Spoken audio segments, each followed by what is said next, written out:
the first and second frame. Yes, Ibu Associate Professor Dr. Siti Maftuhah Damio, the floor is yours. Ibu Siti, I'm afraid your microphone is still on. Unmute, please. Okay, I think I'm on. I'm finding my slides now. Okay.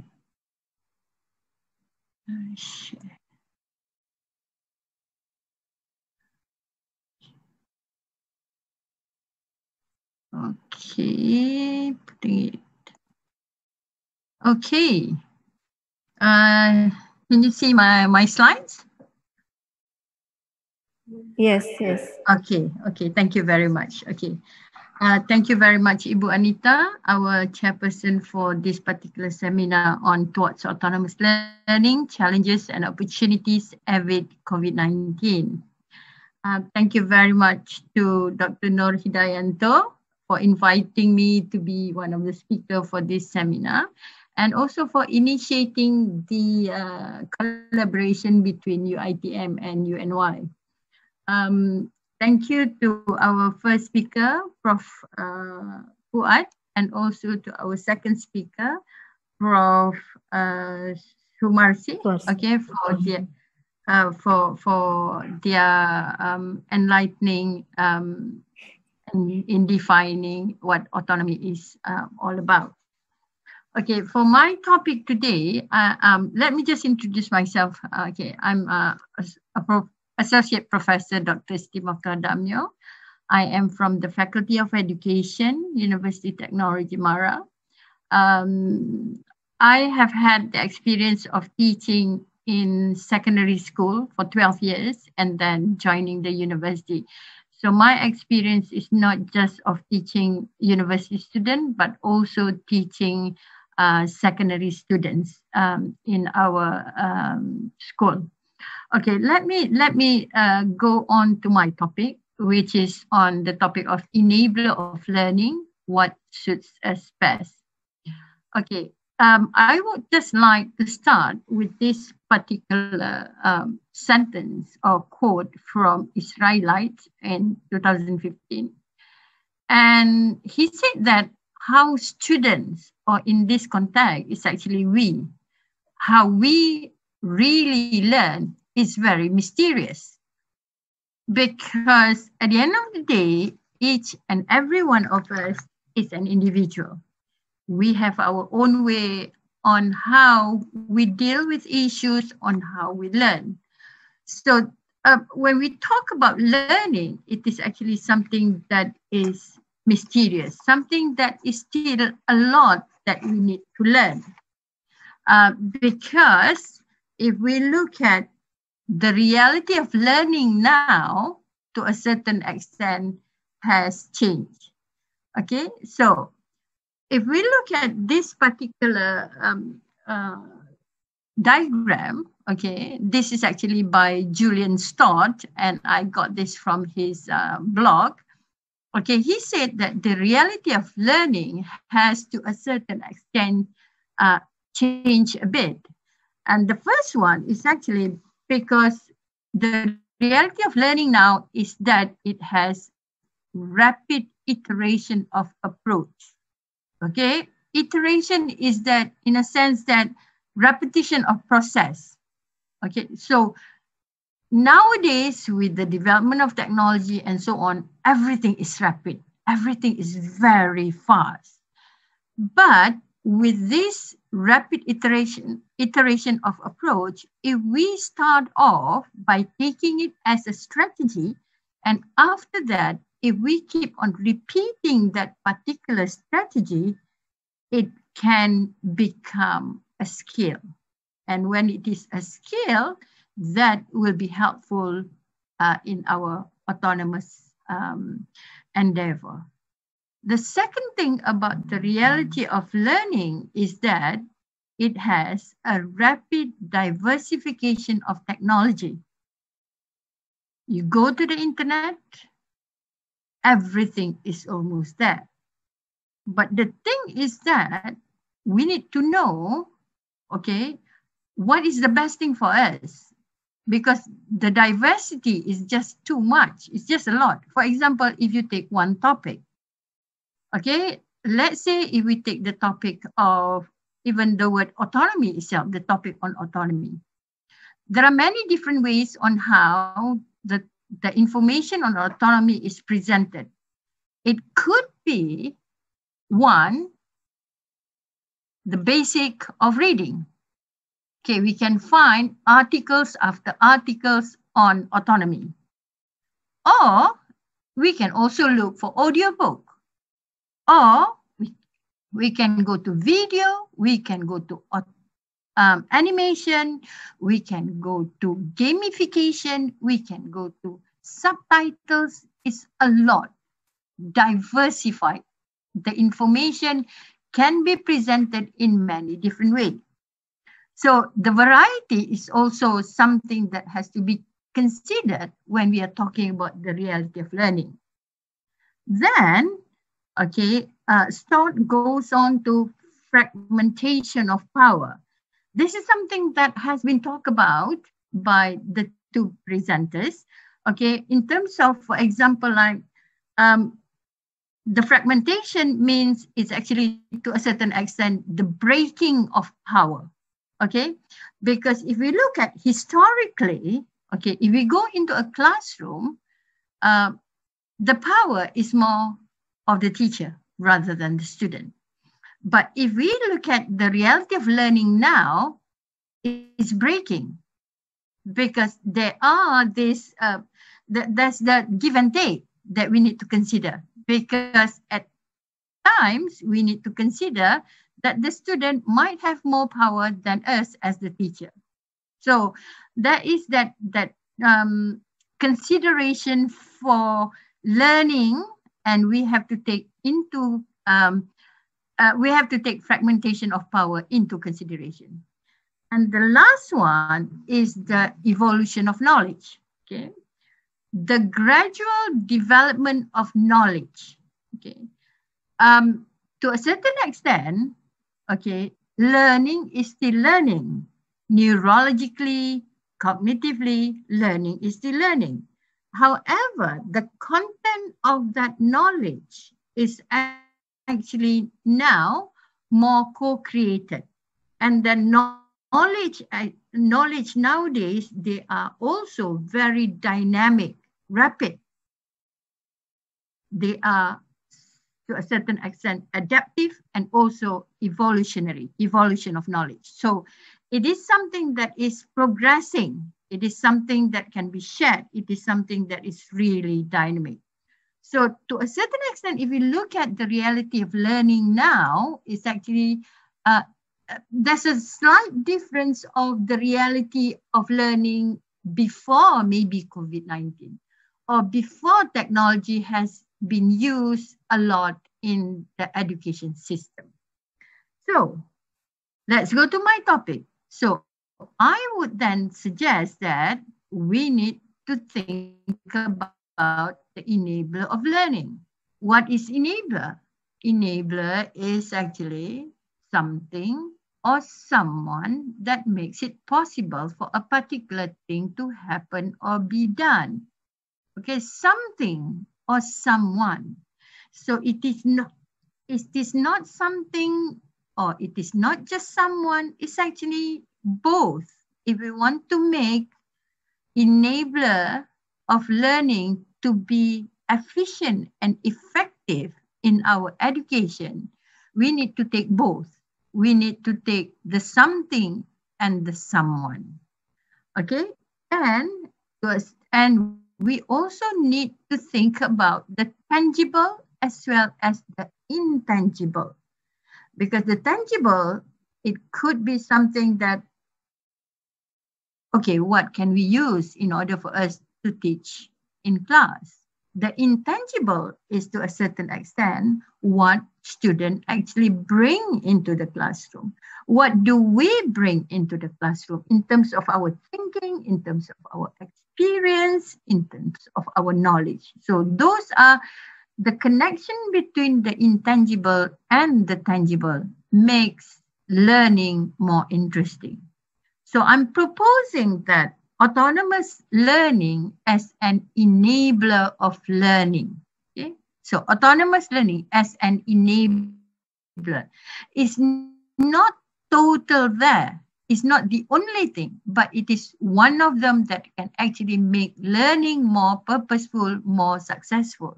However, we need also to understand, as much as we want to be an autonomous learner, as much as we want to be an autonomous person, we also have to think that whatever autonomy that we are adapting, it has to have that up to global standards while meeting local needs.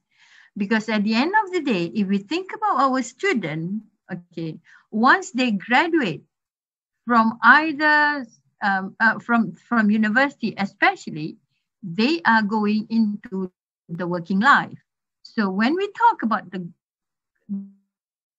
the working life, many of it is actually related to the global standard.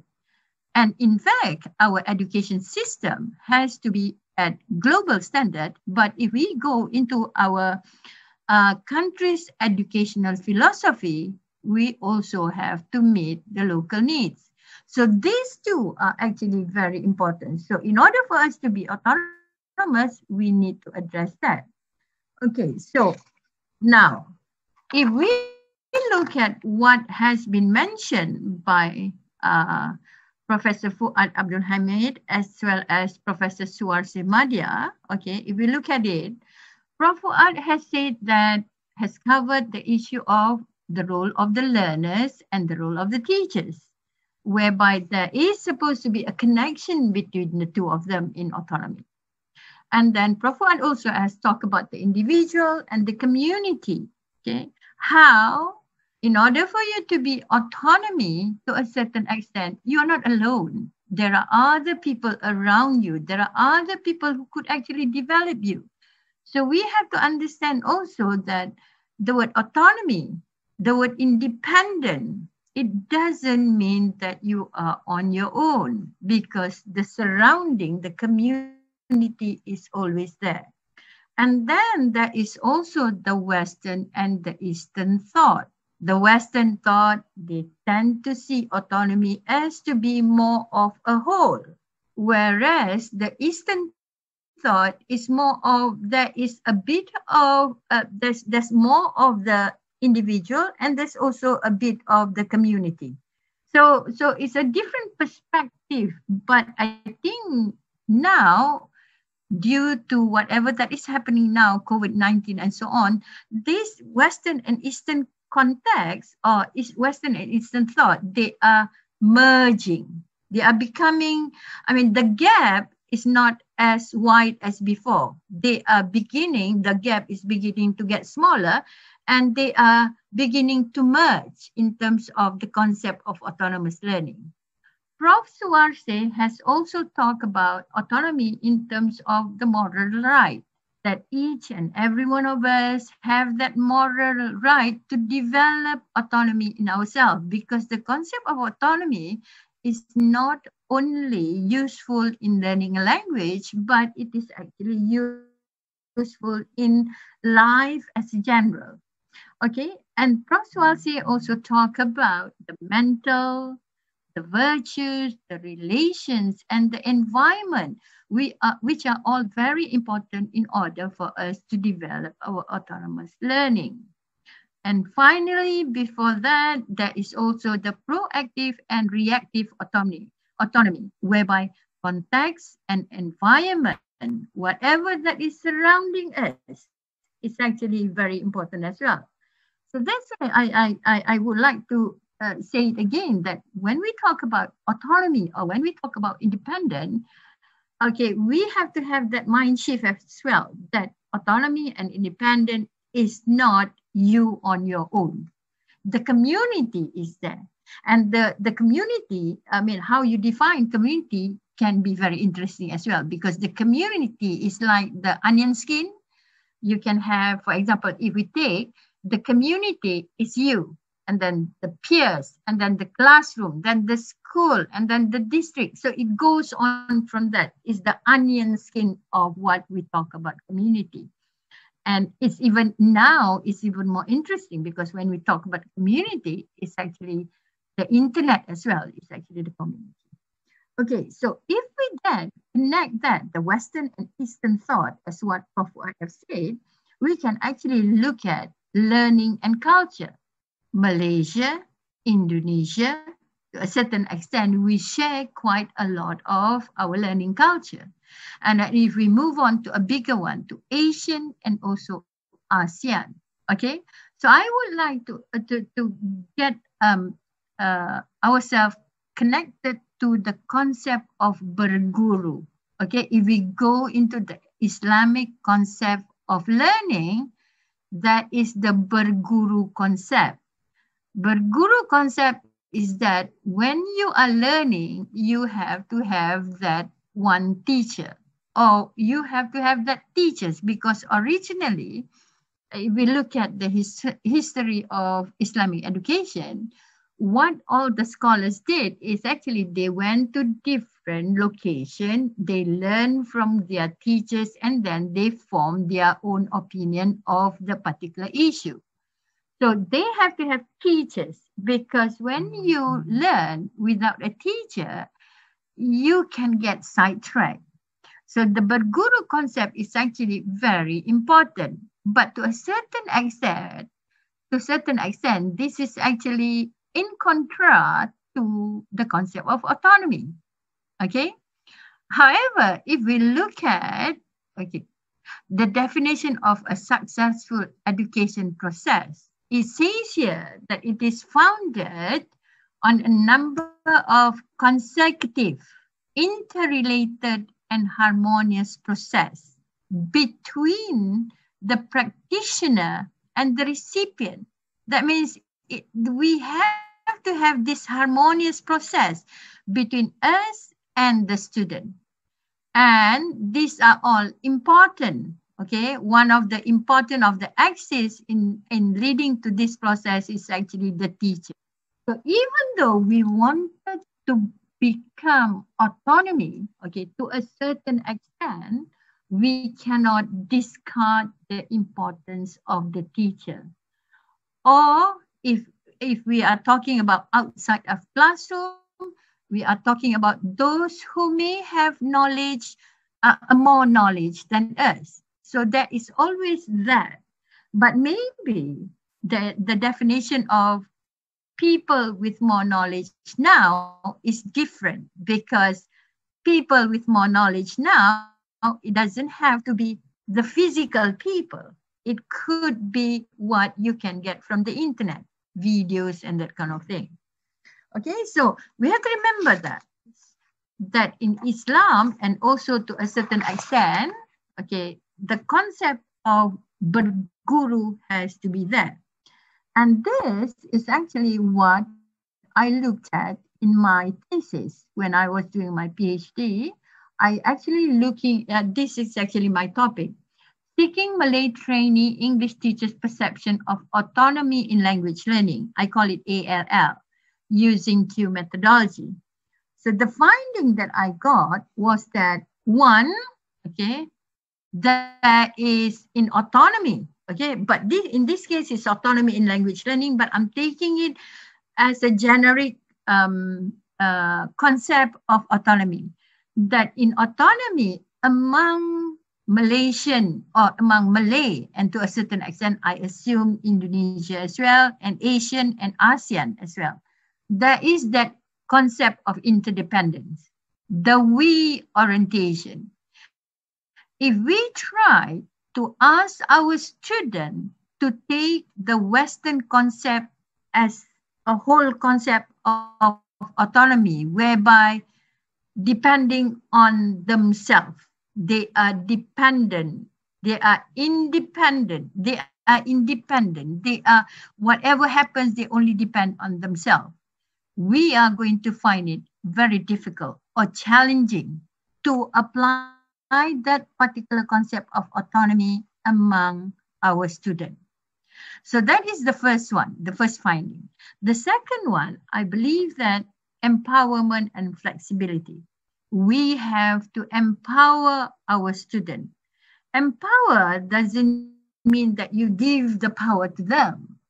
What you do is that you include them in your preparation, you include them when you are doing the activity. So you always have the student in your mind, okay? Because when students are able to actually be involved in those, they will find that it is very enriching. Next is flexibility, okay? So autonomy requires no mandatory tools, materials, or settings, okay? So to a certain extent, autonomy is actually a concept. So when it is a concept, it is not something that you can really show that this is autonomy. We can't actually do that, because autonomy is actually something that the student have to understand and they have to develop that. And as what I think it was, the two speakers also have touched to the idea of positive inclination. The more they see that as positively, the more they are going to learn, and the more they are going to be autonomous. And effort, I think this is one of the, when I look at the question, it's actually one of them. Effort is very important, because in order for you to become an autonomous learner, you become to be an autonomous teacher, or to become an autonomous person, we need to put in effort. There is no such thing as free lunch. So whatever they want to do, if you want to be an autonomous person, autonomous learner, you have to put in effort. Okay, so those are the findings that from the study that I did for my doctorate program. So I see that the we orientation is still very pertinent in the context of our students, especially in Malaysia, among the Malay students. Now, so where does that take us? So at the end of that particular study, when I discussed it with my late supervisor, so I came up with the idea of it is actually autonomously directed. Our students are autonomously directed. So if you look at the continuum, okay, the continuum, that is that continuum of directed, and also there is the continuum of autonomous. So what happened is that it moves from there. So if we have it here, okay, so it's 100% autonomous, and if we have it here, it's 100% directed. They are not autonomous. So to a certain extent, if we look at it, if we consider that from language learning perspective, I believe that if they are beginners, okay, they would have, for example, if we use percentages, if they are beginners, maybe they may have to have like 60 to 70% of directed. I mean, the teacher has to help, and maybe a 30% of autonomy. And then these percentages will move on, okay? The more they become from beginners, a lot more directed. But as they become more proficient in their language, they can then become more autonomous, okay? Because autonomously directed is considered as an amalgamation of the individual and the collectivist, okay? So in a certain extent, it's actually the self, okay? And also, as what we have said just now, the community, the collectivist.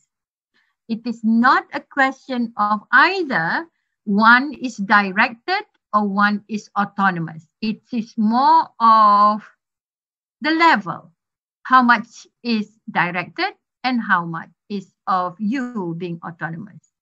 Okay, so that is what for example, myself and my supervisor came up with, the autonomously directed learners.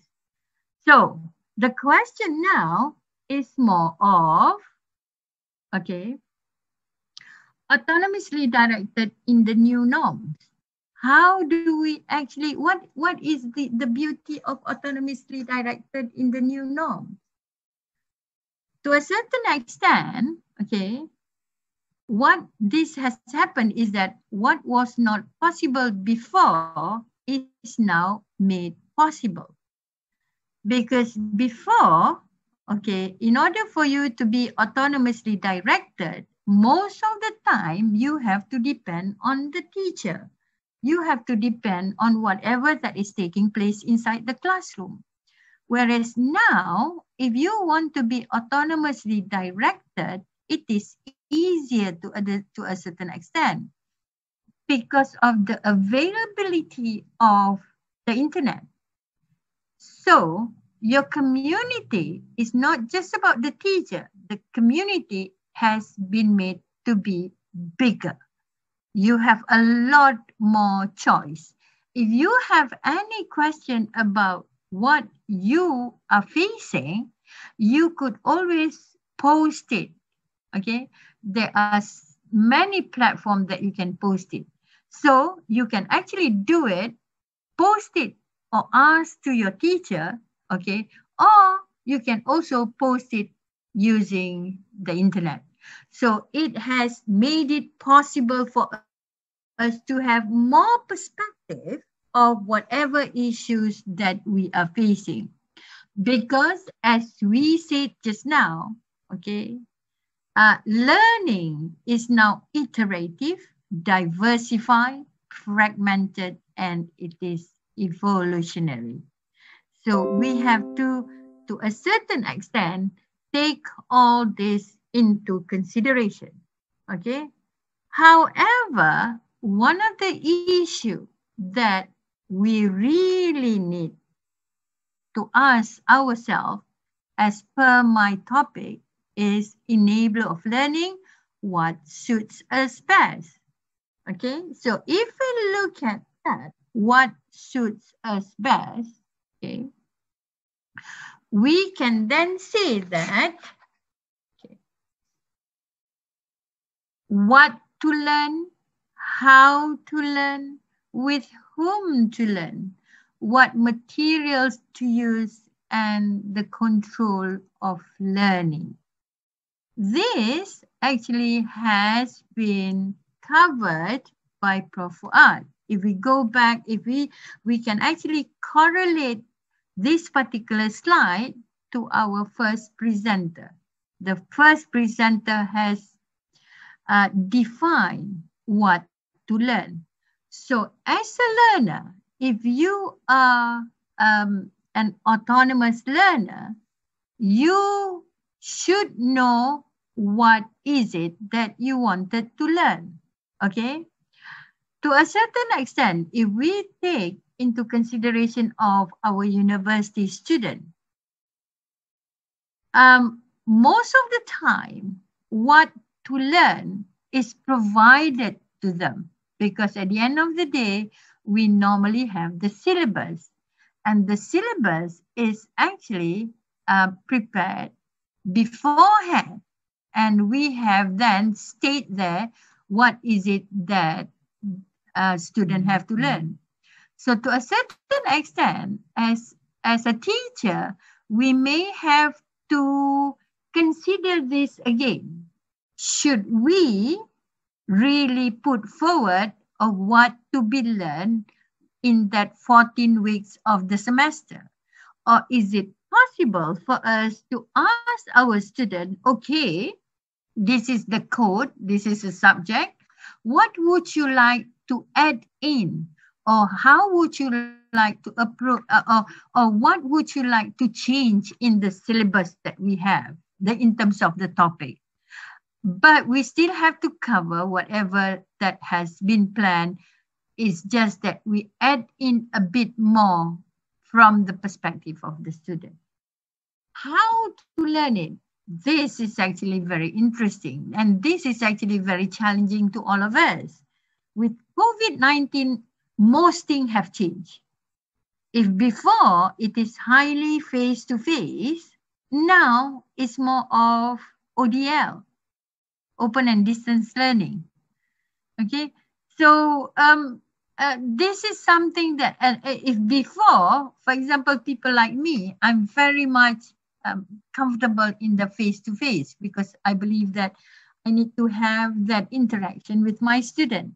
But because of COVID-19 and also because of the pandemic, okay, I couldn't have that anymore.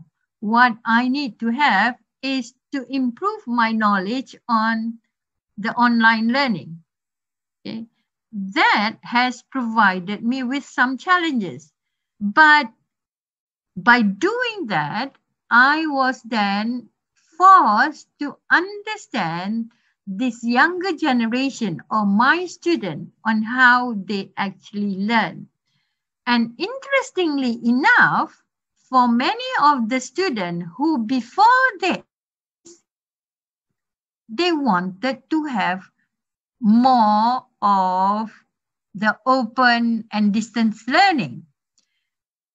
Based on what happened last semester when they had a lot of that, they have basically full open and distance learning kind of thing.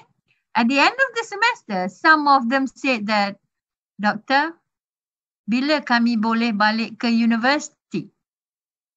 Doctor, bila boleh kami dapat face-to-face?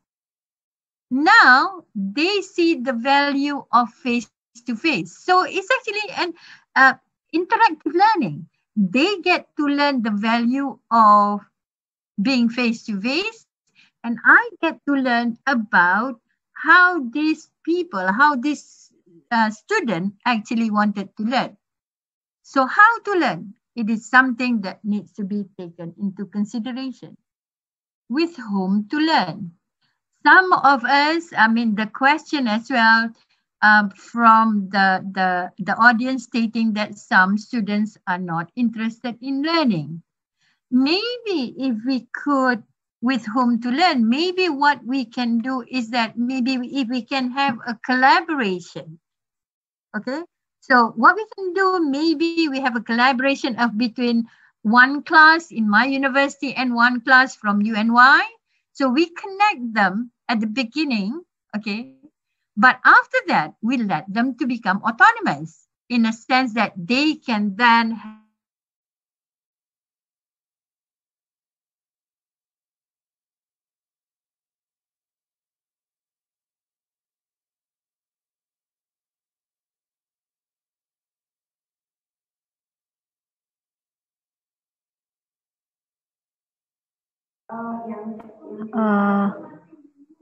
what's wrong?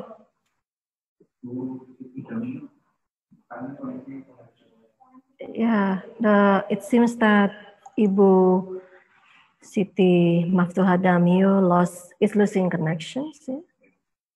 Yeah. All right.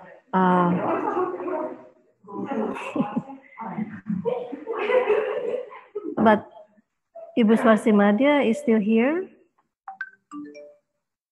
Yeah. So perhaps we can just bring some questions up to Ibu Swarsimadia.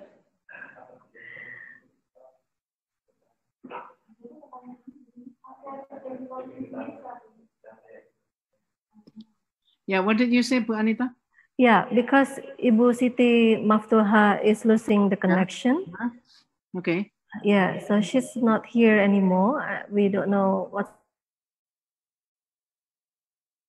Then perhaps we can just raise the questions from the audience. In fact, I have some, I have answered some written question from the chat, in fact. Yes, but we still have some questions in the Q&A feature, Ibu. Okay, sorry. Questions are actually addressed to Ibu Siti Maftuhah. Oh, okay. Yeah, so then we can just bring all the questions up, and Ibu Swarsimadia will probably answer the questions. Yeah, okay. I have to thank the participants who raised very good questions. My appreciation for, for example, Ibu Hayati, ada Arni, Yeah. Ibu Endang, Yes. Well, and others. First, what we have to remember is autonomy is related to decision-making skills. So, deciding something and responsible for the decision is one thing. And it can be nurtured, it can be developed, it can be learned. Now, what I have given in one of the questions is, Ibu, I think Prof. Bu Siti is it's okay, it's back. All right. Thank you, Bu Swati. Yes, Ibu Siti Maftuhah Damio, welcome back to Sorry for that. the session. Thank you, Ibu Swati Madya, for killing the time. Yeah, no problem. I'm guarding you. Huh? Yes, Ibu Siti Maftuhah Damio, would you like to continue the presentations? Okay, this is what I meant by it's scary. Okay, somehow my connection got disconnected. I don't know what happened to the internet, but those are the kind of things that really scare me. Okay, anyway, that is actually related to, if we consider of what materials to use. Okay, so in terms of what materials to use, okay, we have to go and have a look at whether the materials is from online or whether it's offline. Students have to decide on this as well. And even though to a certain extent, in order for us to be autonomous, the students are to find their own materials. But I think to a certain extent, we also need to provide some kind of materials just to set it off so that the student can move on from that.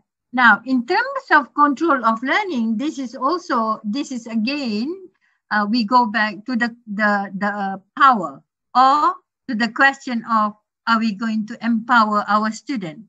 Because when we empower our student to a certain extent, we actually lose a bit of the control of learning.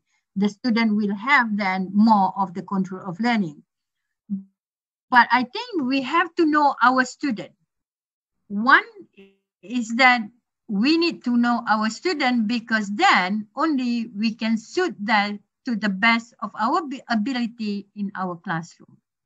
Now, the most interesting thing is actually about all this, what to learn, how to learn, with whom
in our autonomous learning, that students find it difficult to be autonomy, because to them, when it comes to learning, it has to be linear. Whereas by right, if we look at it in everything that we do, it is not just linear. It is actually better to be recursive. It has to go like that. Okay, so when we consider that, okay, learning has to be recursive, we have to consider what is the reality of learning in today's world. Okay, so this is the reality of learning in today's world, the 25 minutes a week. Okay, let me just try. I'm not sure whether I can make this bigger, but let me just try to have a look if I can have it, the one that is slightly bigger. Okay, is this better? Can you see this better as compared to the first one? Dr. Anita, can you see this, my slide? Yes. Yeah. Okay. See it better. So if we look at the learning, what is the reality of learning today? If we look at this, okay, this is learning while working. Okay. So if we look at it, only 1% of a typical work week that employees actually spend on training and development, the formal training and development. So when our student has graduated, they will eventually go to the working life. So when they start working, learning is not emphasized anymore, because at workplace, what they focus more is on productivity. So what they want to see is the result. So if they want you to improve on your result, they may, the employer may give you training and so on, but it's only 1% of the learning. So most of the learning, the worker has to develop themselves. So if you look at, if this worker wanted to develop their own learning, these are the challenges. For example, number of times online every day, it used to be only 5, now it's 27 daily. And the distraction is that every 4 minutes, okay, no, sorry. If you are watching, if you want to engage these people's learning, your video cannot be more than 4 minutes. That's why if you look at whatever is happening now, TikTok is very famous. And there is actually one question from the audience, I think, about TikTok. When learners are more interested in entertainment and also TikTok. This is the reason why. Because their concentration cannot go more than 4 minutes. So as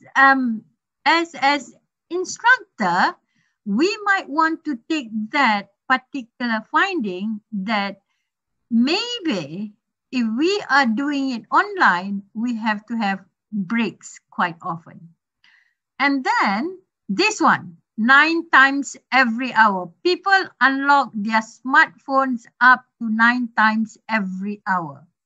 Even for some of us now, while we are doing this webinar, because this webinar is using our laptop, every now and then, I have to admit that this happened. So yeah, these are all the challenges that as educators, we need to be accustomed to. We need to be aware of. Okay, so if we look at that, let's go back to my slide. How do I go back to my slide? How do I go back? Yeah, my slide. Okay.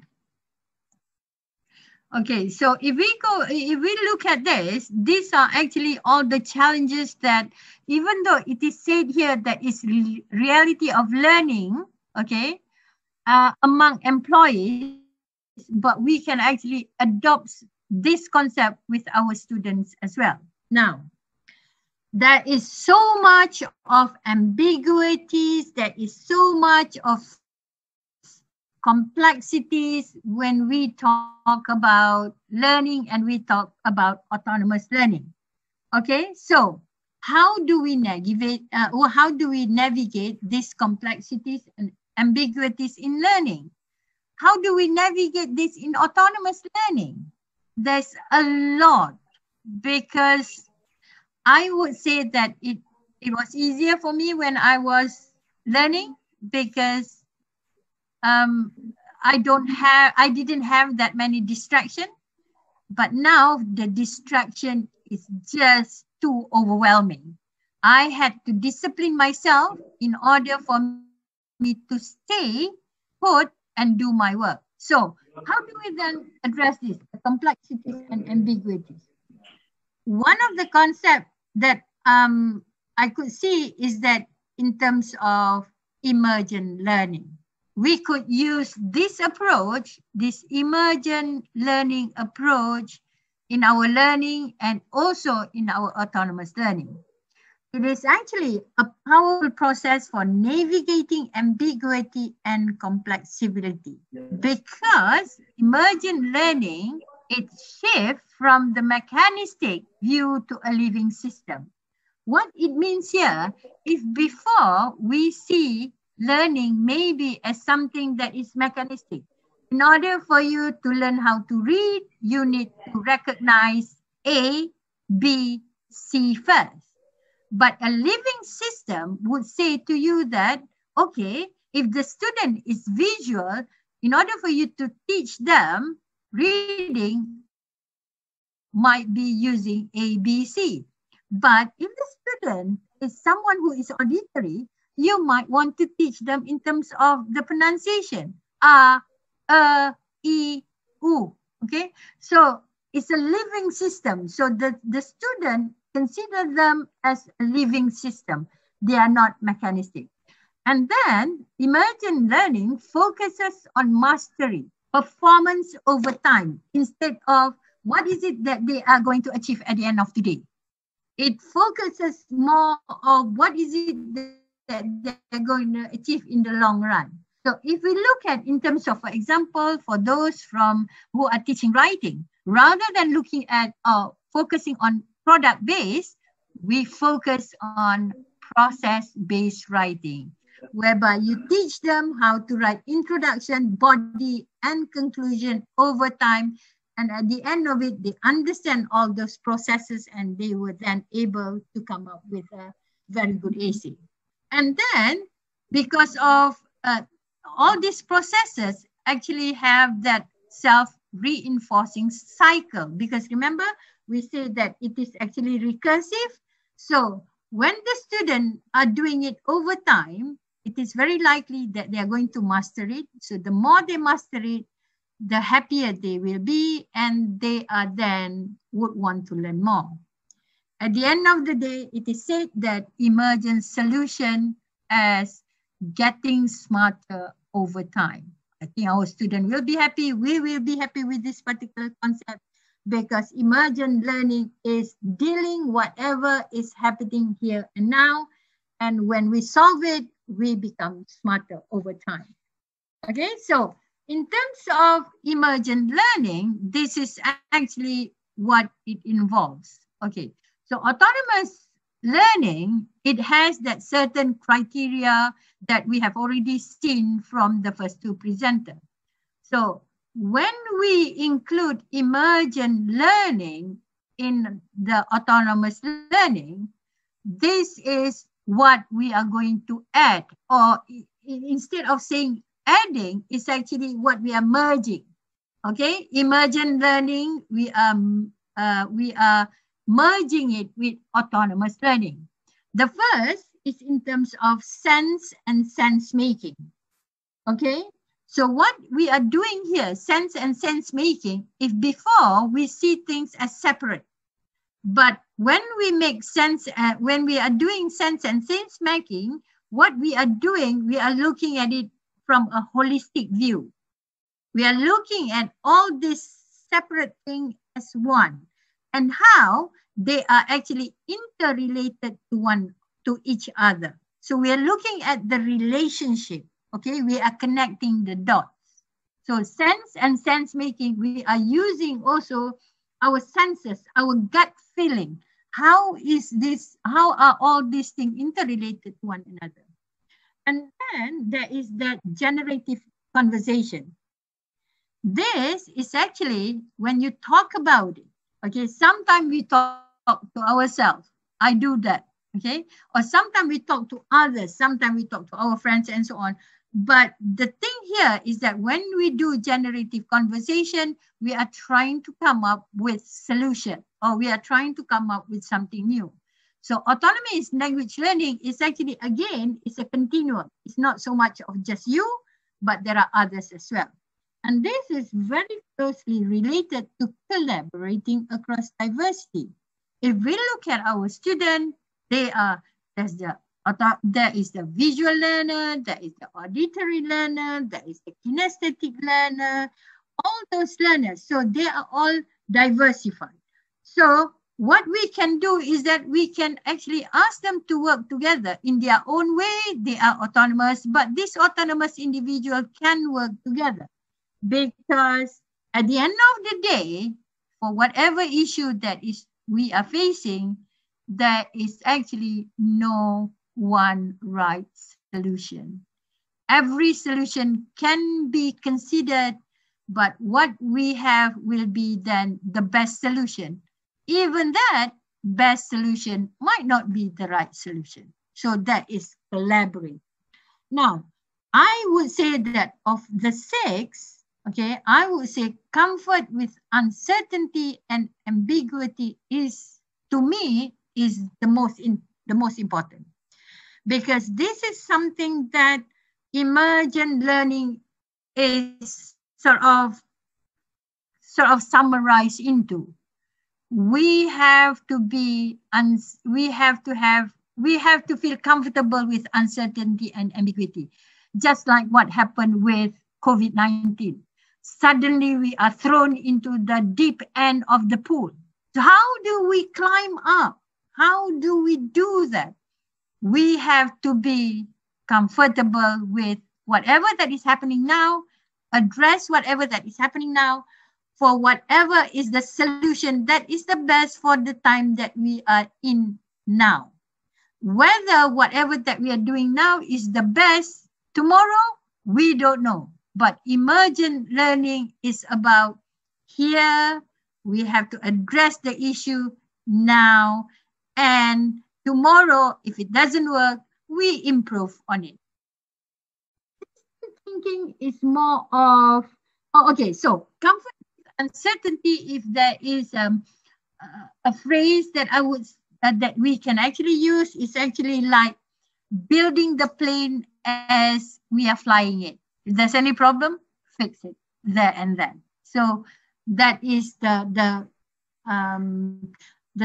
phrase that actually could be used with emergent learning.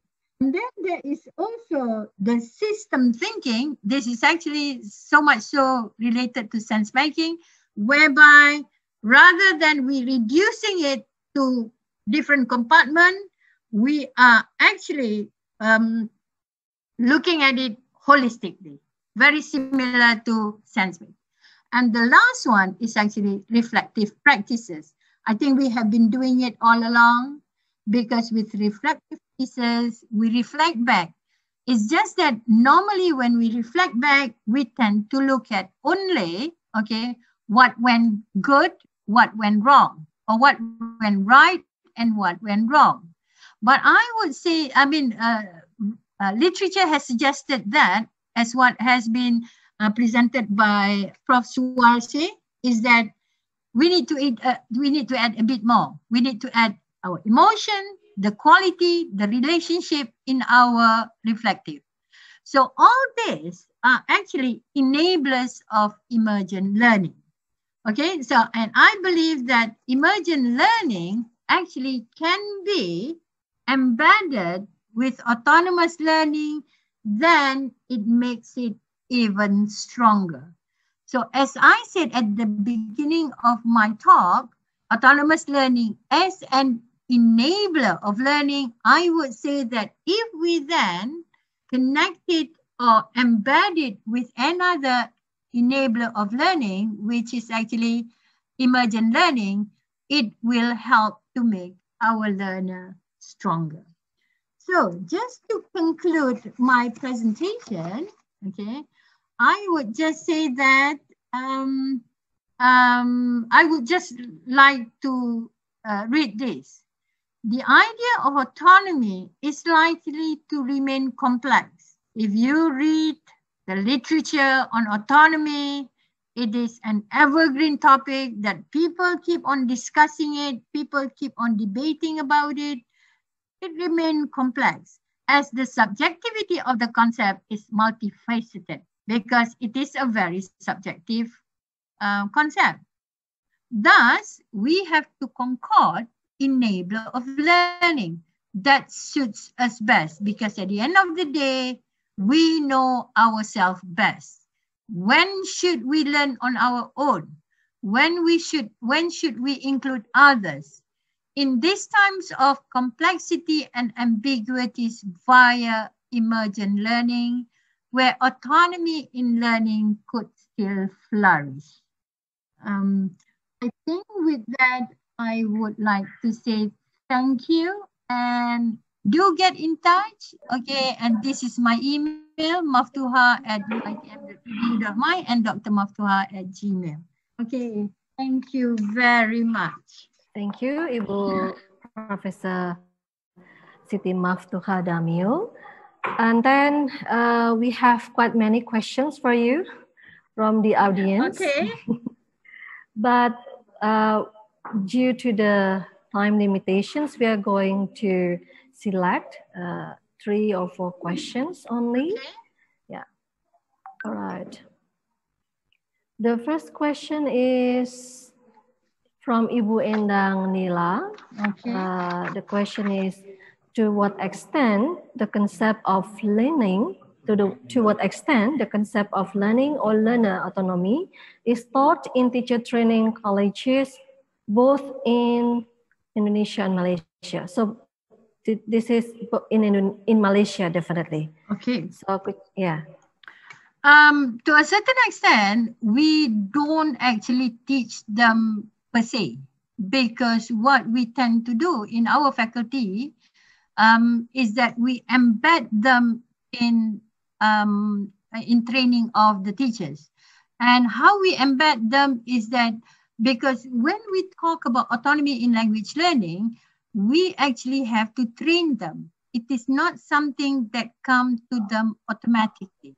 But what we do is that we give them pointers, okay? So in order for you to for example, that if we are talking about for you to become fast reader, okay? Because even in reading, you can actually assess yourself, whether you are a fast reader, whether you are an effective reader, and so forth. So when we want to introduce that, what we normally do is that we say to them that if you go to the internet, there is actually specific, for example, like specific website that you can learn how to improve your reading.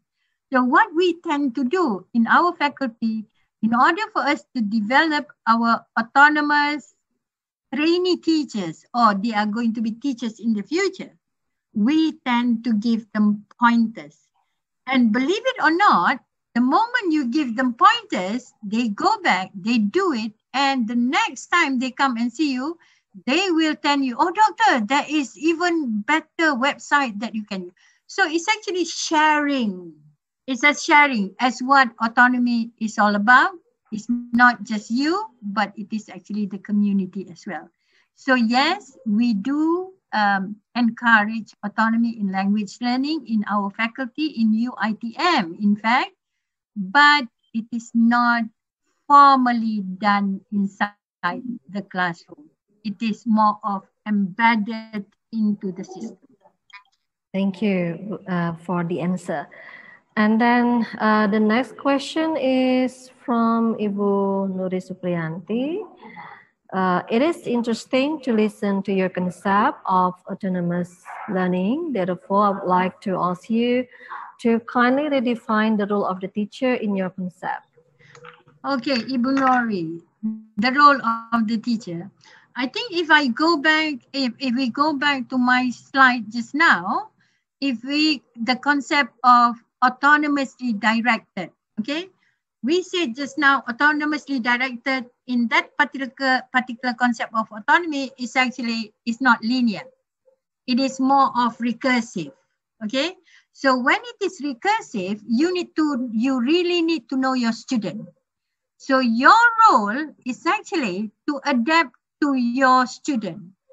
If your students are beginners, okay, and you want to develop autonomy in language learning, your role is actually very high if they are beginners. But when they become more proficient, you need to lower down your role. Okay, so if at the beginning, for you to develop your autonomy among your students, okay, if you are using, for example, as what Prof. Suwarsi said, problem is actually project-based learning. So from project-based learning, if they are here, you may need to give them certain questions. Okay, in order for you to develop your project, you might want to consider this, and this. Okay, and you might want to present your project based on maybe PowerPoint. Okay, so, but as you move on, as your student move on to become very proficient, you might want to lower down your role. So you might then say to your student, okay, we are going to do a project on, okay, interesting places in Malaysia and Indonesia. Okay, you are given the freedom to decide on how you want to present them. So their autonomy is in terms of the presentation.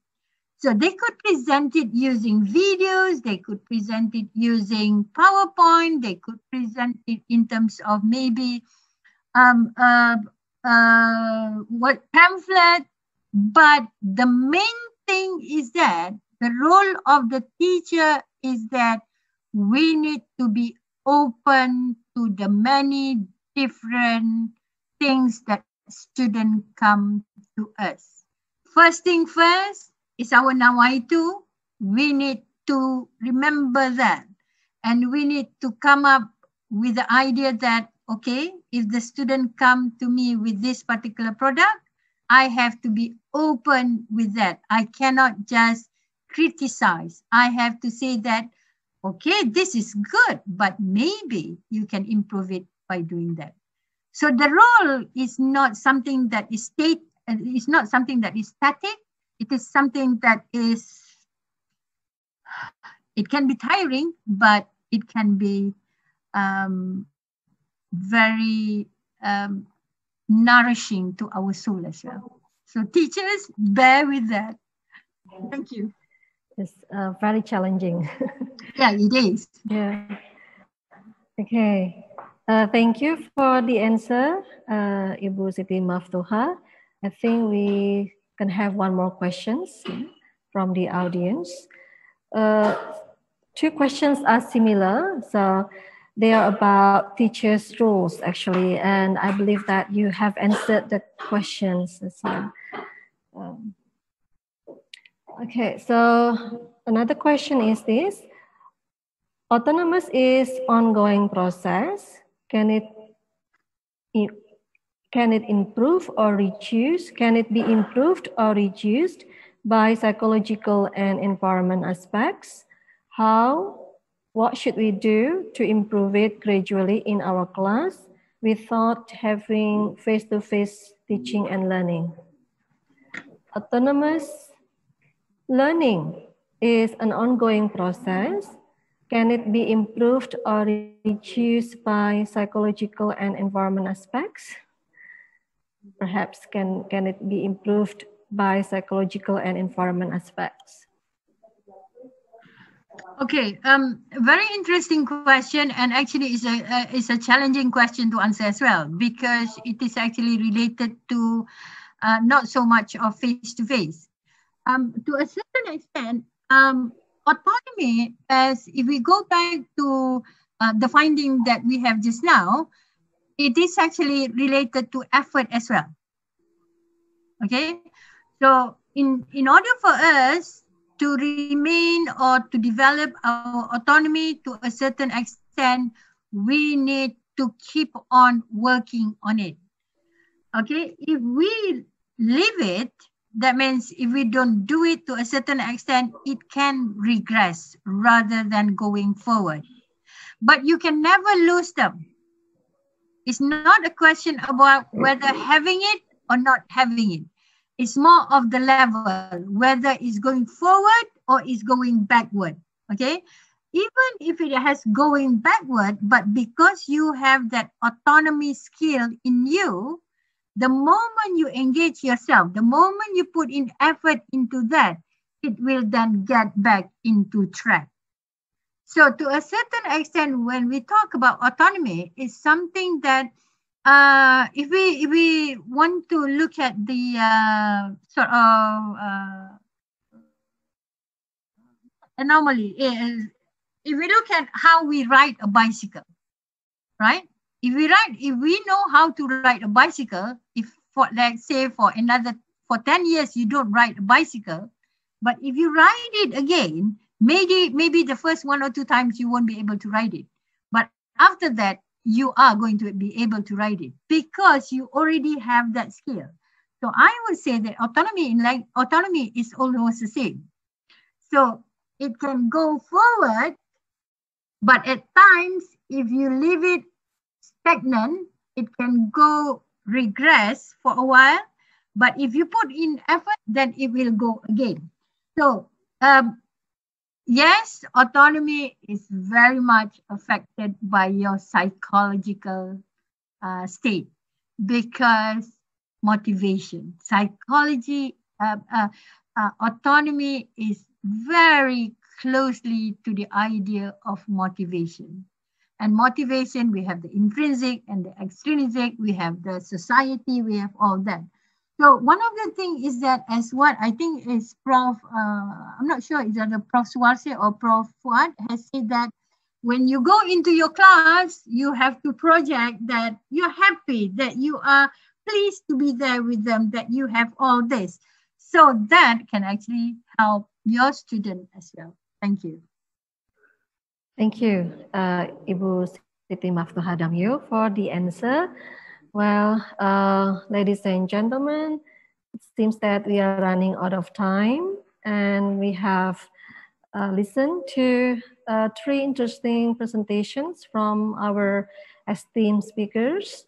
All the presentations highlight very crucial aspects which trigger the factors that influence autonomous learning.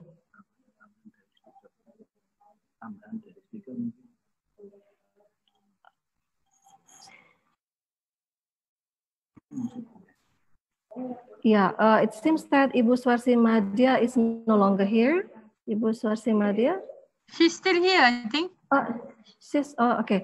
Ibu Swarsi Madya, perhaps you would like to have some more additional explanations or comments on the questions? Yeah. Well, in fact, all teachers I'm joining this are enthusiastic from the question, enthusiastic in applying or in helping students to improve their autonomous learning. But probably we can later on have workshops on that. But what I want to say is that I agree with Professor Siti that, you know, autonomy is recursive, sometimes fluctuates sometimes up and down. So the teacher has to be patient and lend hand, offer helps, etc.